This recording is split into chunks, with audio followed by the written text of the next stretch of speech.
Dear America, our story started somehow way before I was born. The incipit can be considered the 1927. That was a time when Albanian people could still immigrate to America, and so did the sister of my grandfather. Eventually she married an American man with whom she had a daughter. In 1945, in Albania, they would start the implementation of the socialist dictatorship with dark years of total lack of freedom, closure, and isolation towards the whole world, except of 2 short periods of political relations with the socialist Russia and China. During those long years, people not only couldn't leave the country, but as well any attempt to do so would be highly punished, destroying not only the life of the person who would attempt it, but as well that of all the family and their close relatives. The year 1991 would sign the end of the dictatorship. The fact is that I was born on the 23rd of February of that year, only 2 days after the demolition of the monument of the dictator Enver Hoxha. One can imagine what urge were feeling the Albanians to break the chains, to leave their country, to visit the long-dreamed and prohibited Western world. Finally, as well, their relatives living outside of Albania would be able to visit their people and their country. And so did Nancy, the cousin of my father, the American-born daughter of his aunt, would visit my parents while my mother was pregnant. After this long-awaited family reunion, they wanted Nancy to give the name of the child to be born. If it's a boy, name it David, said Nancy. If it's a girl, Laurie. And here I am, 31 years later, reflecting on how politics give us name, take them away from us, shaping us each and every day. In the first years after the fall of the dictatorship, a new phenomenon would as well appear, called American lottery. Though more than a lottery, that was seen as the realization of the most beautiful dream that Albanian people could ever. My uncle and my aunt win this lottery and soon left Albania for a better life in the continent where it was told that all dreams become reality. So after the dictatorship is isolation, another isolation.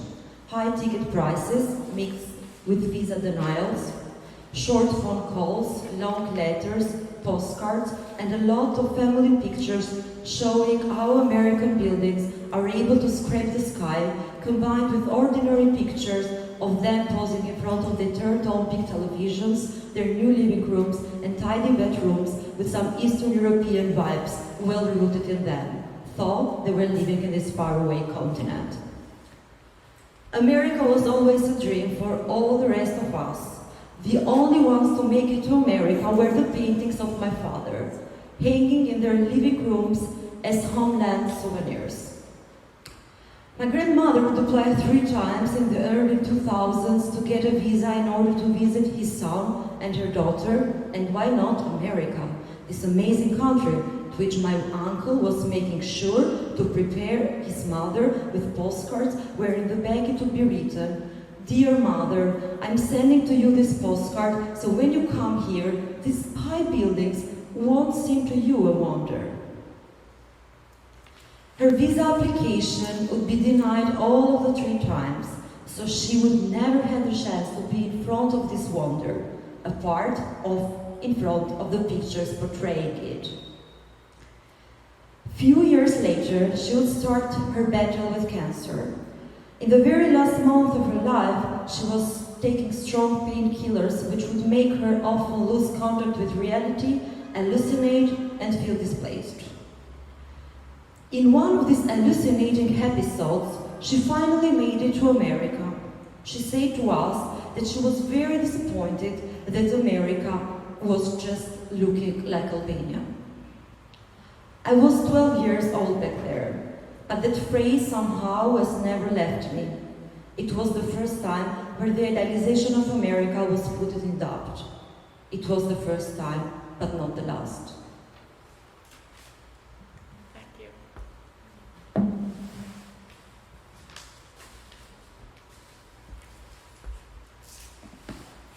Good evening. All right, so today, we are thinking about this like more as an open conversation. So we don't want to be like an artist talk that we just talk. So feel free to jump in if you have any questions or comments. We will review some of Lori's series projects, but not all of them for sure.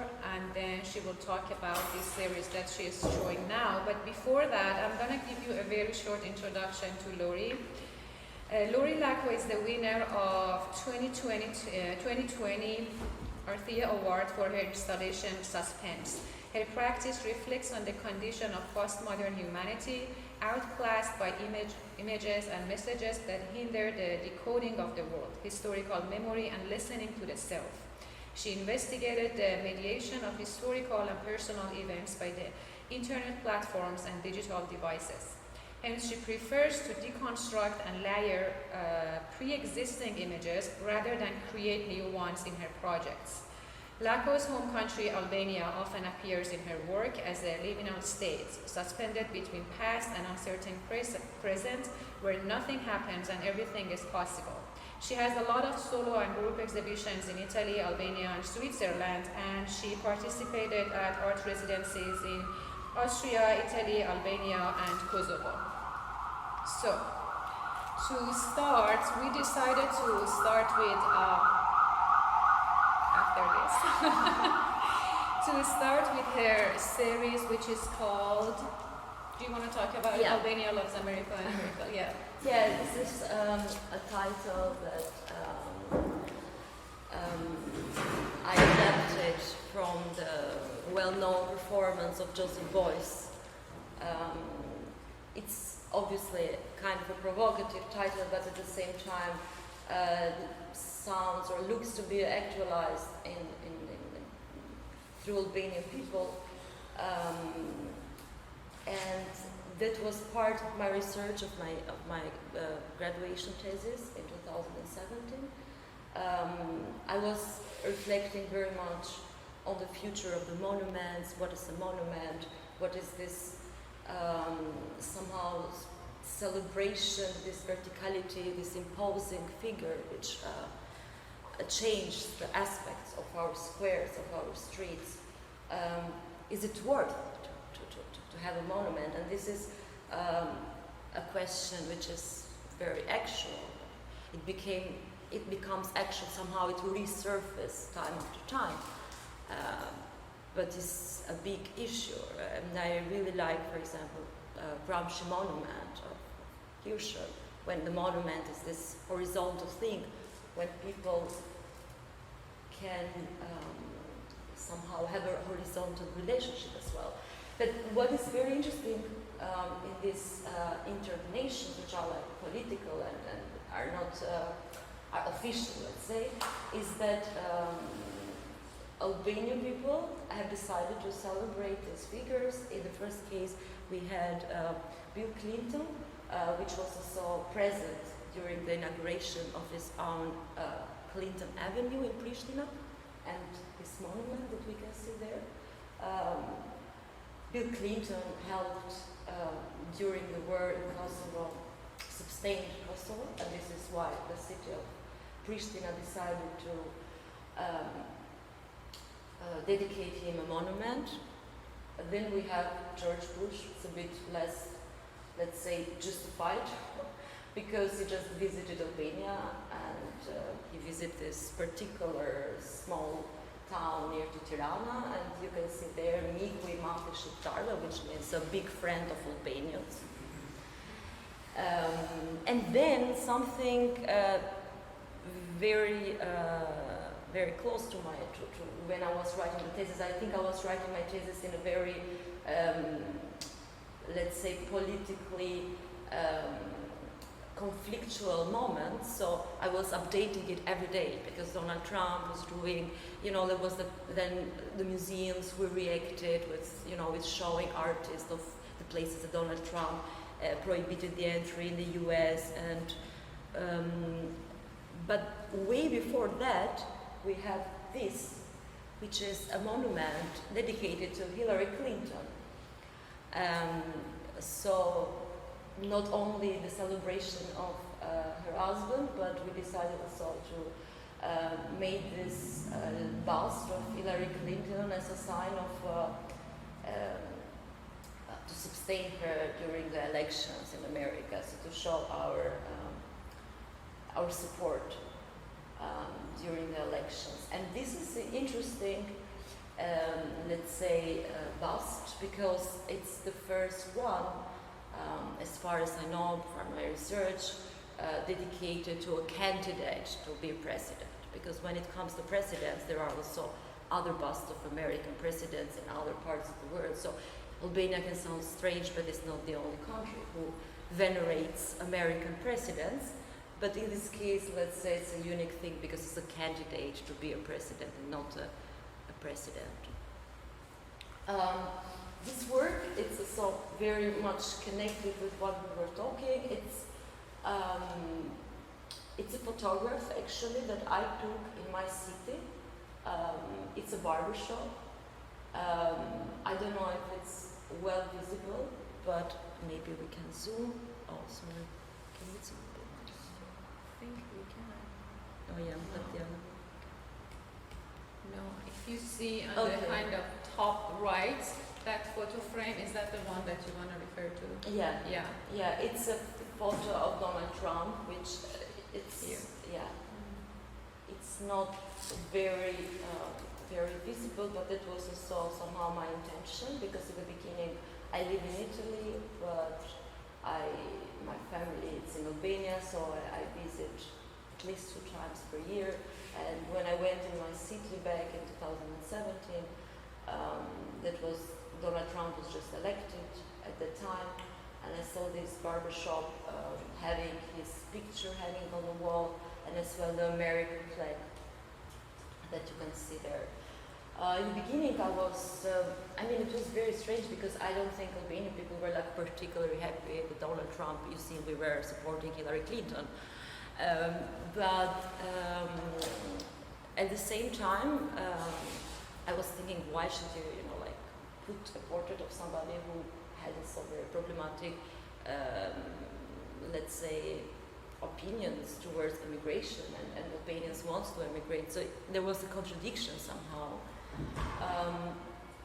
But I thought in the beginning to find the times when the barber shop is open, so I could took a picture inside of the shop.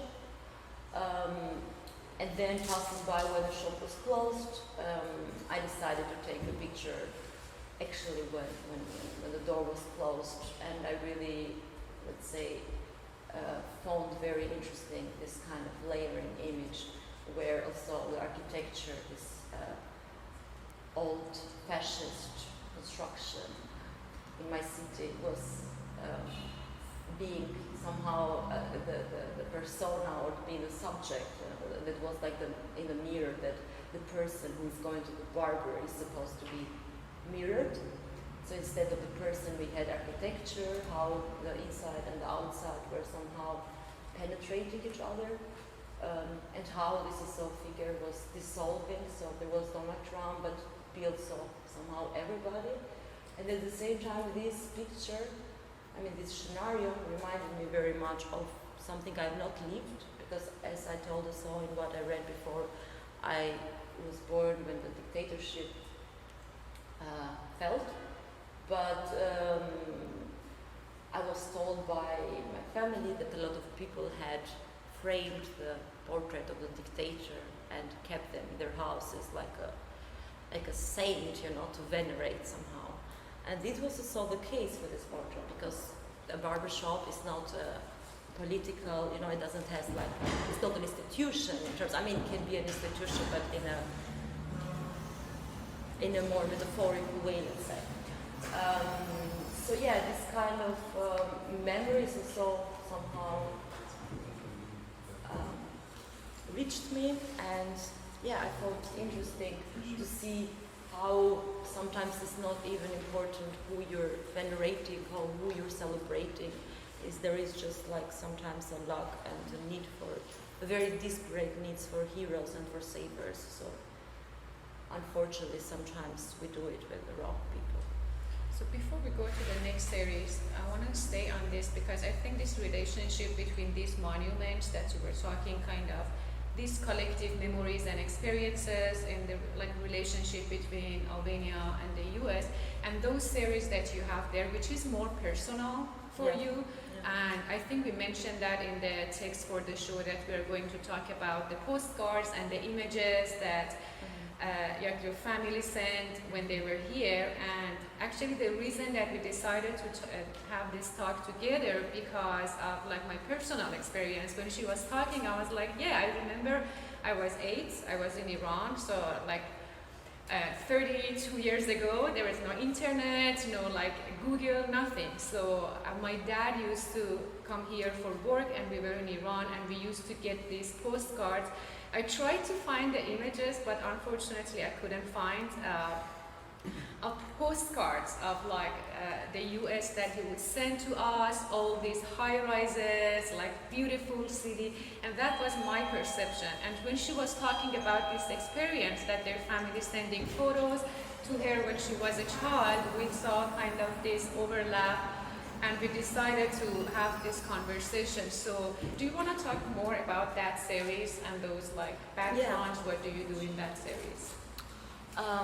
Actually this is a selection of some pictures which I found interesting to show, but we have tons of this kind of pictures where, as I was mentioning in the text, we could not travel to US. My grandmother, who wanted the most because of the reason she had her son and her daughter here, and so she was hearing so much about America. She was, the oldest one, so somehow we thought she had the priority to be the first one from family who visits. So, her son and her daughter, she got denied visa, and somehow I think that this kind of photos remained for a very long time the only source where we could, rely on in terms of creating a visual idea of how America looks. And I remember as a kid spending lots of time in each of them.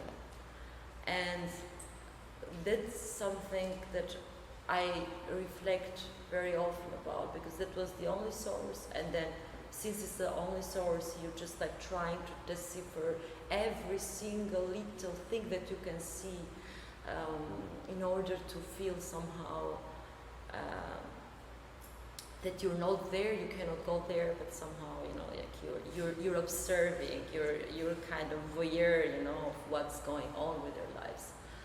And I also think that I was spending much more time with the buildings and all the rest, and not so much seeing my cousins' faces, because the pictures were, pretty much the same time, they looked the same, whatever. And what was interesting to me, it was to enter their bedroom, for example. For instance, they sent a picture of a bedroom.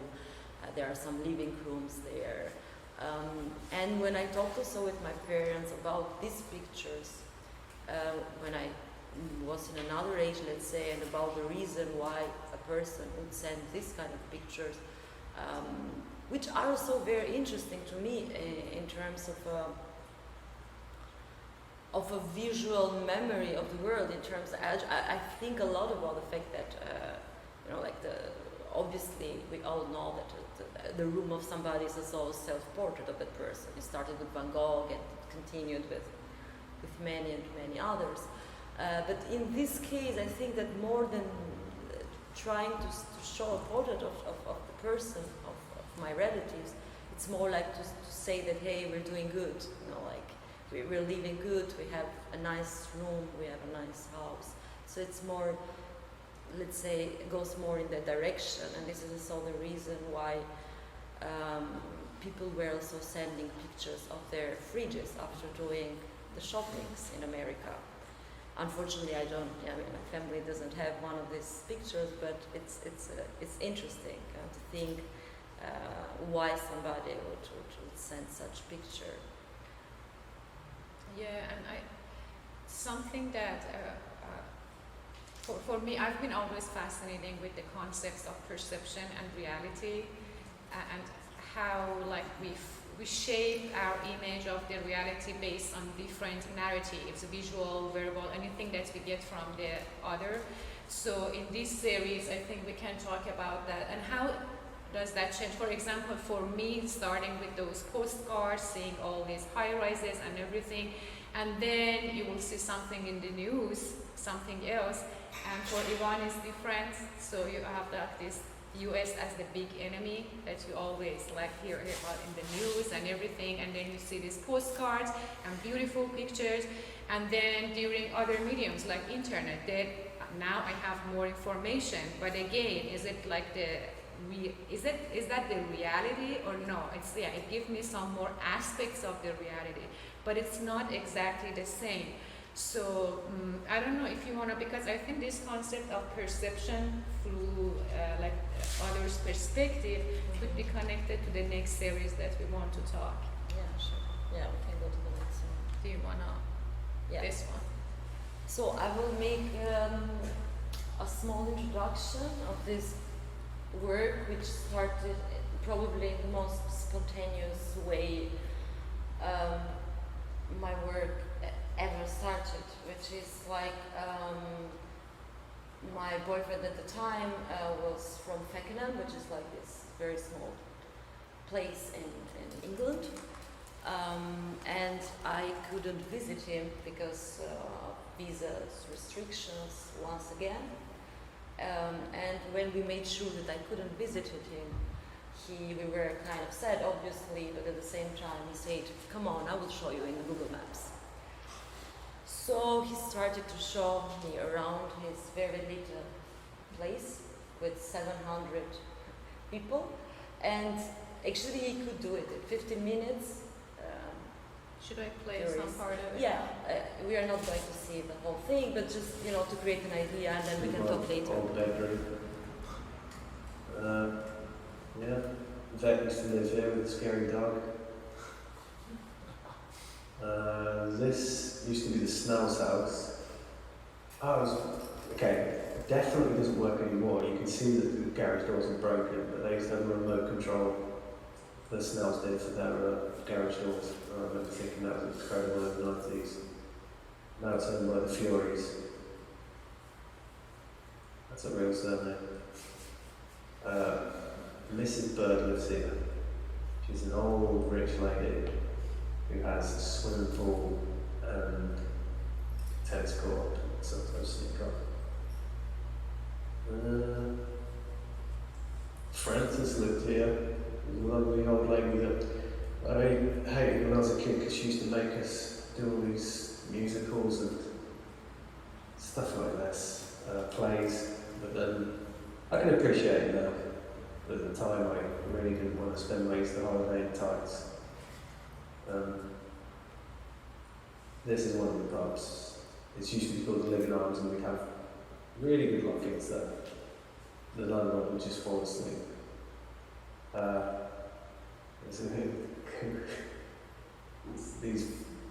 These are flats in the corner, and there was a guy, James Perry, who I thought was so cool when I was a kid.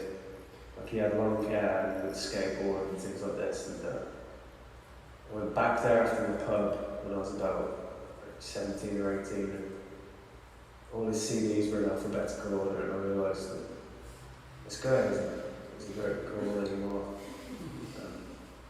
Yeah. So, Arthur Hine. Lives, I don't know, I haven't seen him in years. He was what the fuck did he do? Was he a photographer or something? Maybe? I don't know. But he drank in the pub a lot, that's what I know. This was his brother's house. who were like family friends growing up. They were all similar ages to us lot, so we spent a lot of time here. They moved out about 1999. Well, no, they moved out in 1999. I'm not going to pretend it wasn't that year. The Slades would live here. Half of them live in Australia now. Don't know who's there now. Miserable old lady has sold this place, so it's someone new. It's not actually that they recovered the sign recently. Like it's not ecological dig. Absolutely not. This is the bed and breakfast, the one and only in fact, Should we keep watching? These were social housing built in the 30s, and this one.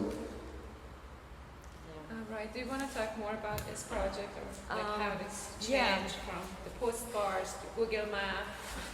Yeah, I'm just trying different ways to travel the world when I cannot travel it physically, but now it looks like I'm lucky I'm here. So maybe I will choose one day to find this way. So did you visit the place in person finally? No, I never did. I need a visa to go in London, to go in England. That was her visit to London. Yeah, this is for now. This is all I have from there. And for me, it was very interesting. As I said before, it started as, let's say, nearly a game or a joke. How can we call it? But at the same time, it was very interesting to me how this cold algorithm images, which are always the same, never change, are very soulless, were somehow painted with this narrative, which was full of colors, full of details, and full of things I didn't need to know. But at the same time, I was asking myself while he was showing me around and was talking about these places, these people, these memories. I was thinking, can we really, can narrative be an objective thing? Can we take, this emotional part away when we talk about a place?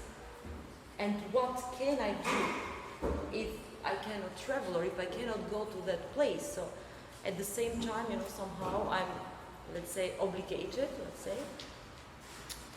to rely on the narrator for as long as I'm not able to go there and to make my own personal experience. So, Angie, you want to say something? Yes, I have a question. What was your motivation on recording this? Was it to have something touchable in a sense, like the photos that were sent to you, like having it there so you can come back and go and come back and go? Mm-hmm. Is it related to Yeah. this or? Yeah, I think I did that because of, for sure, one of the reasons was to materialize some experience which otherwise would get lost, let's say. But at the same time, in order to show it after some years here. So I'm saying this as a joke, but in terms that I thought it was worth as a moment of a clash, of this contrast between technology and humanity, and narrative and spirit and funny things and a lot of stuff. So one thing that strikes me is that I feel like just walking through Google is probably going to give you more narrative and understanding the history than just walking down Smith Street or something like that. Because you can look around, you can immerse yourself in the vibe, but how will you actually know this is where the Snellens lived or whatever? There's so much history incorporated in some sort of tour like this. How do you think about those two? Yeah, I think, I don't know, this makes me think, I don't know how much it's related, but it makes me think that sometimes, or maybe a lot of times, painters prefer to paint from a photography rather from reality. Because sometimes, this let's say, framed vision of the world can be less destructive. So it gives you more possibility. So it's somehow also what we can call, like the medium that somehow probably is very, very cold. There's no people, it's very somehow empty. It's a very 2D kind of feeling. I was gonna say, like, our experience being in a space, like actual in this space, which is related to the sense of touch. This is like one part of sense of touch, that how we perceive and understand our surroundings with just an image, even though how detailed it is, no matter. Like, you can go through all the details with Google Maps, but of course it's a different experience when we are actually in this space. Yeah, I think it's so. I would relate very much to what you say, because I think that these images, even though are taken, like it's photographic images put together in order to create the like the continuity and everything, but they also look very fake.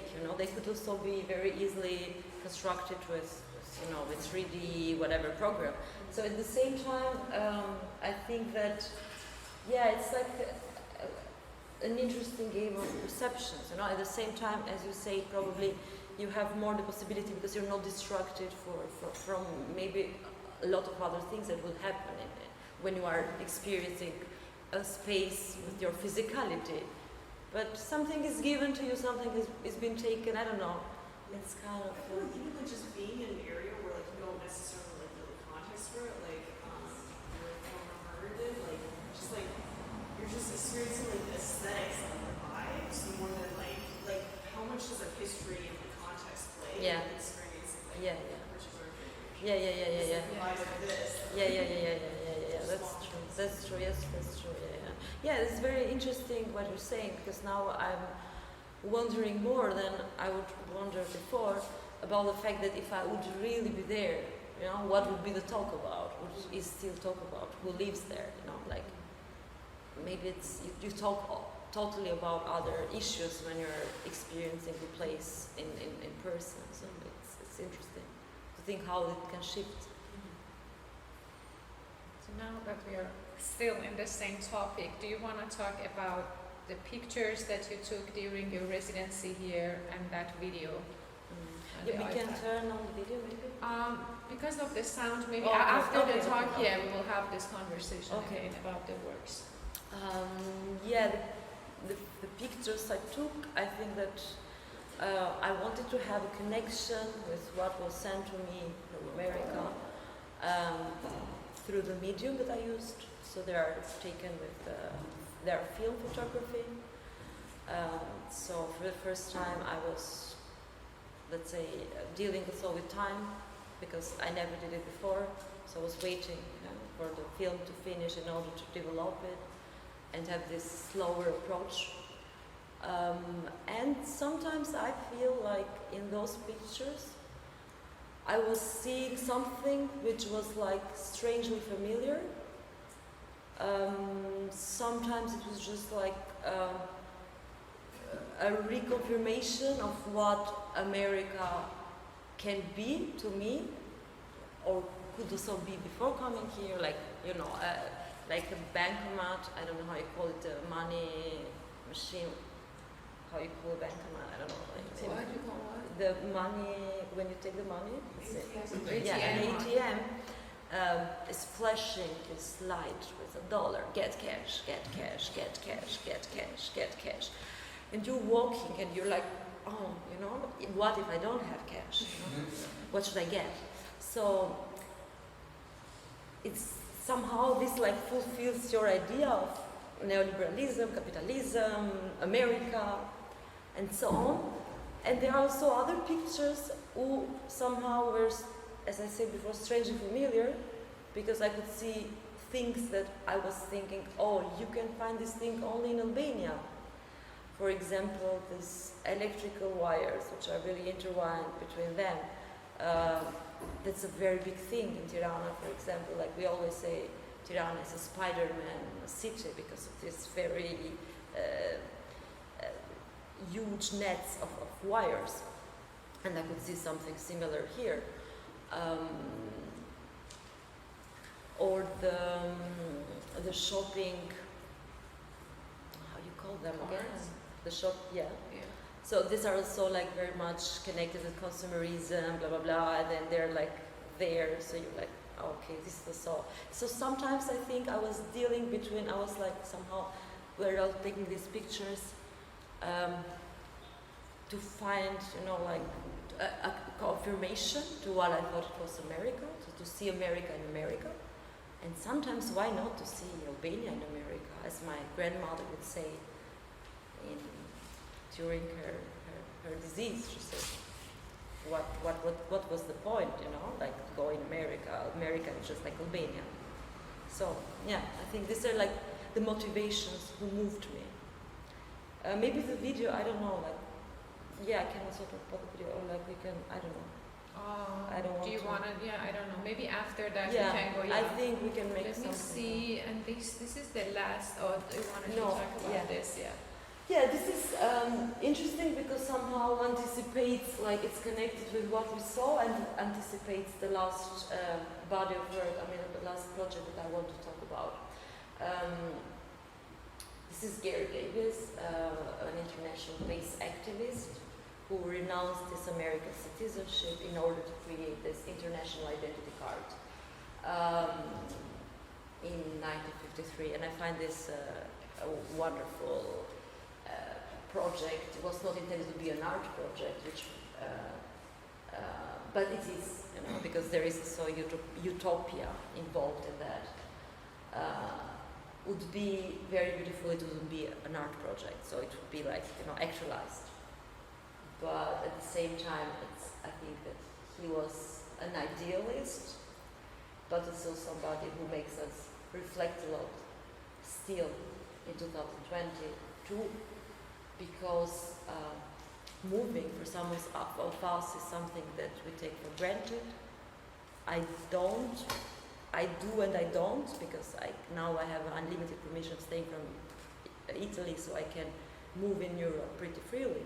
But it's not the case with America or England, for instance. But at the same time, I'm also facing this, you know, like every time that I try to forget about it, some people which are close to me are like dealing with this again and again and again. And it happened in the last residency. I was in Bosnia. A girl from Kosovo couldn't go to Bosnia, like, because of this part was governmented by Serbia. You know, all this kind of, we're very near but very far, and all this absurdities that we live.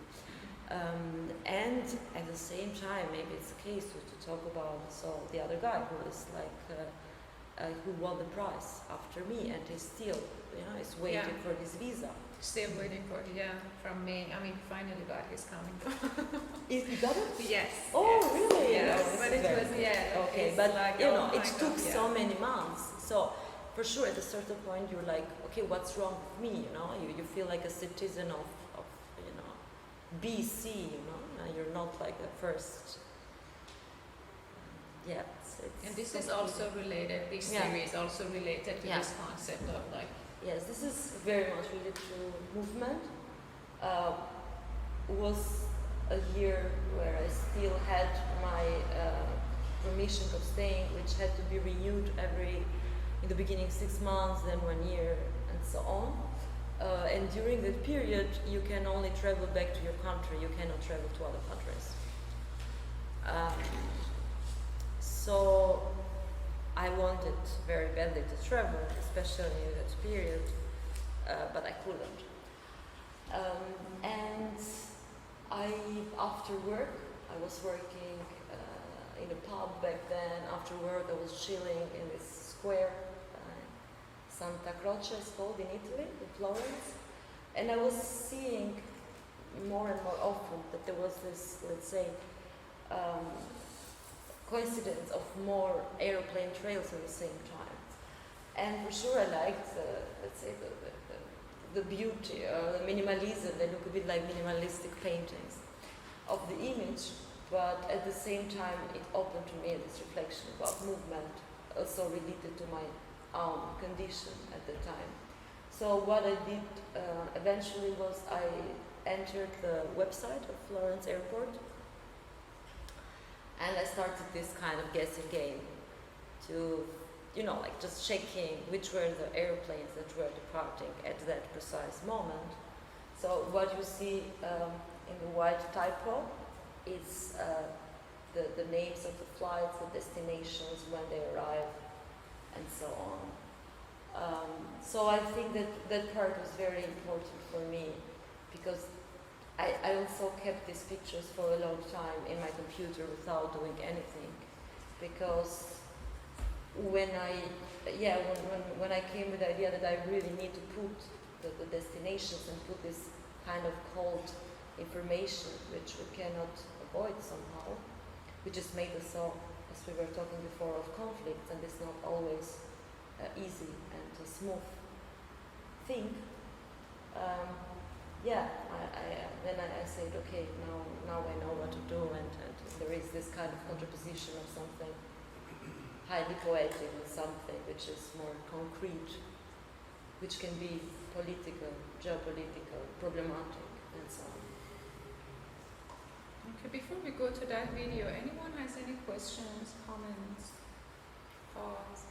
Yes. I don't know if you're gonna go back to that very first project or not. Yeah, sure. This one? Yeah, this is not my project. I mean, fortunately. It's gonna be limited to Yeah. So maybe it's a very direct question. People who might not be interested to answer, but I just want to know if you think that it's like a criticizing American concept, or more like a questioning that, like an open question. Yeah, criticizing with Like American dream or American concept or America. but with what work in particular? In this series, you mean, or in general, This in your series, practice? Yeah, maybe in practice in general. No, I don't think, like I live my work as in general, but maybe specifically when I treat such problematics which are which touch a lot of people. So I'm talking about my own experience, but at the same time a lot of people can relate to these experiences. It's more like when when you want to share something with others in terms to open reflection. I don't have any answer, I don't have any critique. I have, a necessity to express something and to see if that thing can move others, and I don't feel alone in this world, like there are also others who think like me, who reflect like me. I'm just trying to find other human beings, I think. But it's critical reflecting. I wouldn't say you're not critiquing through your work. It's critical reflecting also. Yeah, it is. For me, it's the same. I can see that critical, but maybe, let's see. So, for example, for these monuments, so I'm personally wondering, would like to know, like, what is the like people's approach to this concept, having like a monument of another country's president in their country? Is it something like the governments, like propaganda, anything that they want to feed people, or no, this is something that really people like appreciate it? And by this question, I don't want to generalize like Albanian people for sure. There is no answer for that, but maybe just from your perspective.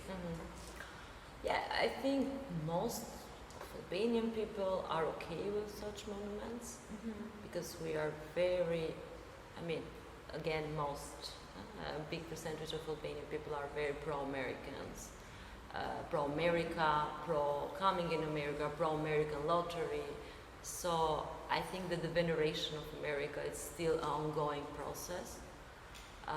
It will take some years to understand, or to to kind of wake up from this hallucination. Another thought that I had, because I don't know for sure, because I never lived in Kosovo, even though my parents are from there, like in Albania, but what I'm sensing or what I'm seeing is that people are very dissatisfied with their own government, so they are looking for a hero elsewhere, because they don't have that he was living in. That's true. That's true. Yeah. Yeah. The sad thing is that, I mean, a lot of times I'm not talking. You know, it's like more in a pop culture way. You know, like even like when these interviewers go in the streets and they ask people randomly, what would you like to leave Albania? It's very rare to hear and randomly people saying no, I don't want. Most of the people are like, yeah, I'm staying here because I cannot leave, or there's some reason why it's I'm not young anymore. I have a kid. I have my wife here. I don't have money. There is always a reason. But like ideally, if people could, they would leave Albania, because I mean it's so something which is very part of a human nature. The most something is prohibited, the more you want to do it somehow. Yeah, exactly. So I really wish everybody has the possibility to also visit America and kind of face the reality of things. No? I don't think that you necessarily have to visit America. It's enough also to read. It's enough also to I don't know to create a critical vision in another way. But I think if you don't have this kind of means, or this is it's not what you're willing to do, then to visit and to see things with your own eyes can also very, very much waking up moment. I want to say first of all that having grown up in Taiwan, I relate to a lot of this, even though Taiwan is very far away from Albania. For example, my grandparents had portrait of Chiang Kai-shek, including coffee in general, on the wall of their living room. And we also have a big avenue, which is a big avenue in our capital, which is named after President Roosevelt. I assume, FDR is fought the war, which is China against the Japanese. And also saying we always like to send our kids abroad to the U.S., to the Americas, to Europe, Canada if we can.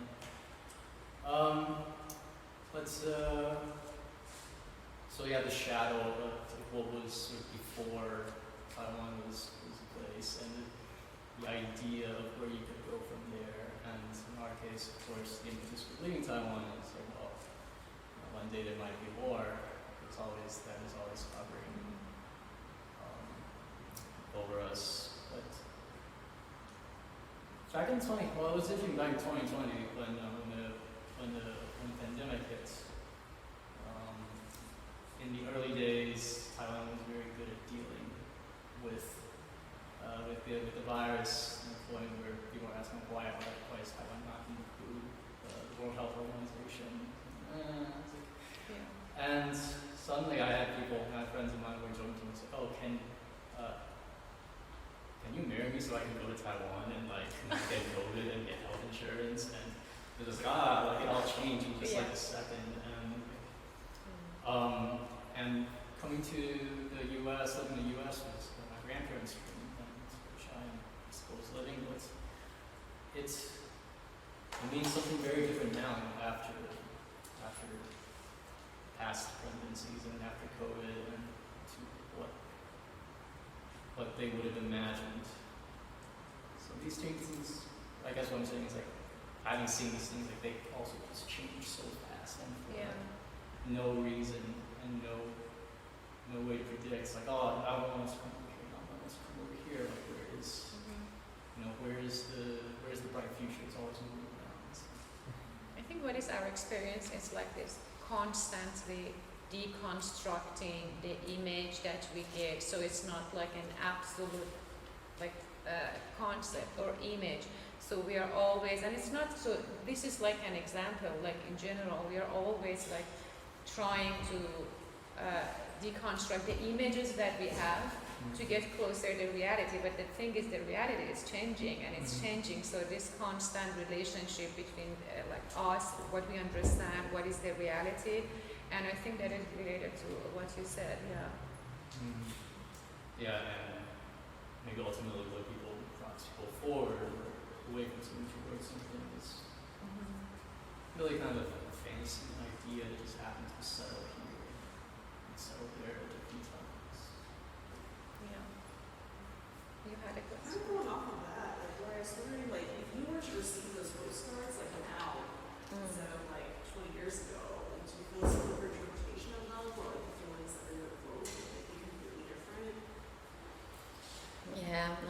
so very much like I had this experience of seeing the pictures of those years. I can say it's a very kind of shocking experience for me to see those pictures, or even pictures where I was portrayed in my family, or seeing pictures of the past gave also somehow the incipit for another project when we were posing in front of this backdrop of a photographic studio in my city, in front of an exotic background, and we were taking it so seriously as activities like a proper traveling, a proper going there, and we were so static, and there was this you could sense so, especially in the people that were older than me, like this kind of post communist, post dictator posture, very, very stable and very. And I always thought that, if you would take a picture, we take a lot of pictures now. And also the approach, why I wanted to take those pictures with a 35mm, it's also because you have another kind of feeling when you know that there is a limit, and you feel totally another kind of, this kind of freedom, can be also misleading, or, like it's,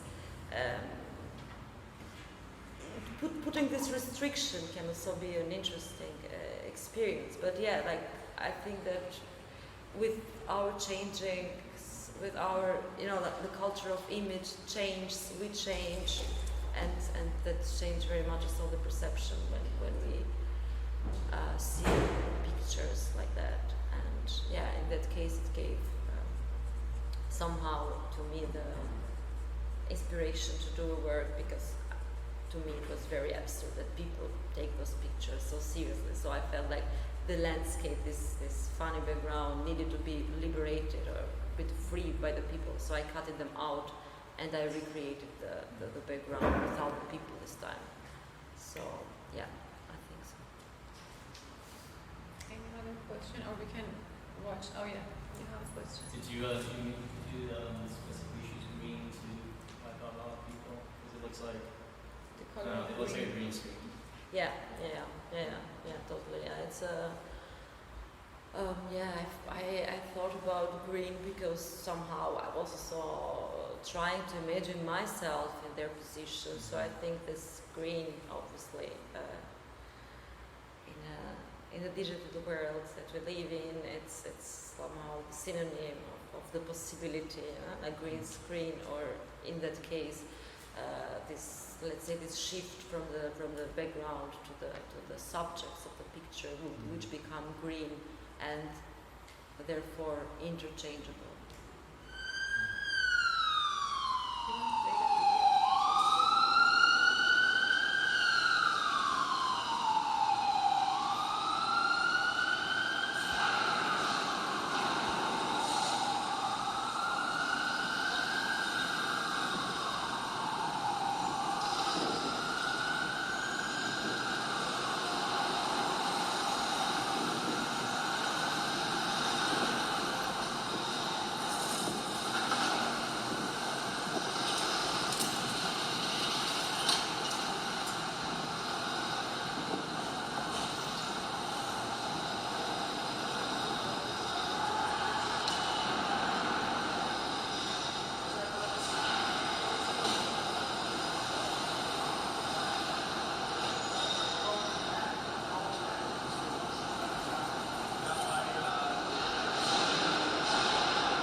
Skyscrapers are connected to the sky, and birds are sky as well.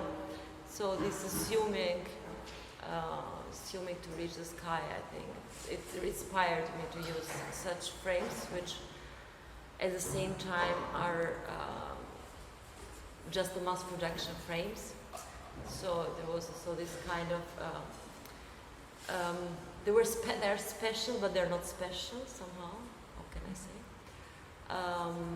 And yeah, I kind of like these frames that talk sometimes have a dialogue with the pictures, and also are not that let's say get so a bit out of the frame, like these birds that go out and are not staying within the frame, but can open, like an imagination so of something happening out.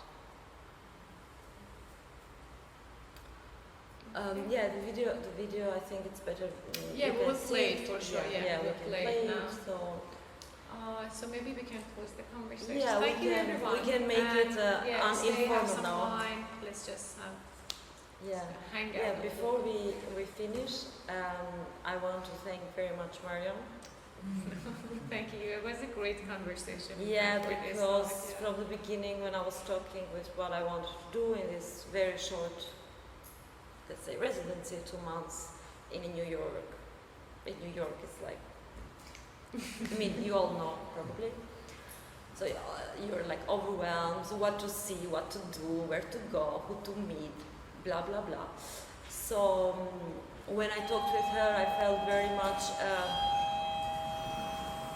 understood, because we shared this, let's say, common experience with America, in terms that our experience was anticipated by images way before we could be there. And it was very interesting to have to talk with her, and when she was also telling me, like, it was very nice memory that you shared about, I don't know if you want to share when you came here and you saw where your father was. It was completely a different experience. Like, well, of course I had more images, like through internet and all these videos, films. Of course, that wasn't my understanding, like the postcards sent like 30 years ago. But still, it was interesting to see like these high rises and everything. As a kid, I was like, okay, this is the place that maybe I would live when I would live there, when I go there. So you have all this imagination as a kid. And when I come here, I'm like, oh, this is way beyond what I can do. This is exactly like a postcard. Now I can just watch these huge buildings and kind of like the architecture, and that's it. And the experience, of course, is very different. And I'm sure a lot of you might resonate with this concept that experience it by yourself. It's very different. And And I think the video that we will play, I mean, it's part of the installation, and it's like a bit interfering with the talk, so we decided to not play it during the conversation. Resonates very much with what we're talking, because it's like somehow me trying to deconstruct, or to, let's say, deconstruct the vision or reconstruct the idea of the skyscrapers by filming them, but then in the end there is this kind of very funny or sad, or I mean, it's very open, up to you to feel it as you wish, of going also back to the person, to the subject who is filming the skyscraper. So I appear time after time in these 7 highest buildings in New York. I wanted to make a top 10, but then I said I don't have a reason to come back, so I left 3 to film in the next time. So there are 7 buildings, and I'm doing this, the same, let's say, procedure. So like filming them very slowly with my cell phone, and then not forgetting about myself. So, which is very easy to forget when you are looking at a skyscraper, because you're like this very, very little being, very insignificant. So what is like, it's like this kind of watch bells, but also try to not forget yourself, and to rewatch yourself, and to see these 2 things in a comparison, and also to see. It was also interesting to me, because every time you see a skyscraper, actually you are trying to see it. You never see it. It's not something accessible. It's much more accessible in postcards rather than in reality. And at the same time, these are the most, I mean, are part of the top 10, at the same time, if I didn't know which they were, I couldn't recognize, because this is all a matter of perspective. So there were a lot of interesting things, I think, when I was going there and doing this pellegrinage to the highest skyscrapers, and also seeing other people who were filming them. Or I met a lot of people, especially in the Bank of America. People were like, "Oh, Bank of America," and yeah, I think it was very it was an interesting experience that I wanted to do a part of the work. You know, like the work was the result, the project, but I think also the making of was bringing me some kind of excitement, this kind of going finally to face them. And I was also seeing a lot of birds, and that was also something I really liked. And birds, I was always seeing them when I was going back, so they were not in the sky, but somehow they were, you know, like the skyscrapers were in the sky and the birds were way, say, lower, in another level. And at the same time, I'm bringing something up, just as a closure, but the first days I was here, I found a firefly in New York. And it was very beautiful. I mean, to see, you know, in such a huge place, you know, like something which connects so poetic and so beautiful and so much part of the nature that we are losing. So that was somehow something which made me positive maybe in a Pier Pasolini kind of way. He had a big attraction about the fireflies as something that it's a sign of our connection that is not lost, a kind of hope